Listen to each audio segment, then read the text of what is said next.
என்னடி இது? என்ன இது? இதான் உங்க ஊர்ல தீபாவளி பண்டா? தீபாவளி பண்டு போடாதீன்னு போன வருஷமே உங்க கூட சொல்ல நானு கேட்டா தானே? இல்லைங்க 60 பொருள் வருதுங்க, காசு மிச்சம் பண்ணலாம். எங்க மாசம் 1000 ரூபாய் கட்டிக்கிறேன், மொத்தம் 12,000 ஆகுது. 12,000 பொருளை கம்மி. சரி முதல்ல இதை படி. எங்க அது உன் பண்டு சீட்டில் இருக்கிற பொருளுங்கெல்லாம் கரெக்டாக குத்துக்கிறாங்களான்னு செக் பண்றேன். படியே. அரிசி 25 கிலோ.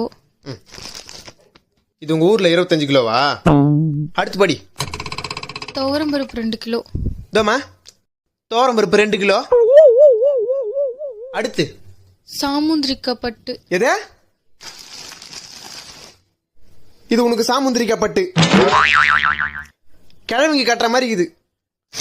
இது என்னமோ உனக்கு ஏத்த மாதிரி கரெக்டா தான் குத்துக்கிறான். அடுத்து படி. பெரிய பட்டாசு பாக்ஸ் 1. ஐயோ தோமா, நீ சொன்ன பெரிய பட்டாசு பாக்ஸ் இந்தா தலைமையில வச்சுக்கினேன் உமா வீட்டுக்கு ஓடு. Download ShareChat.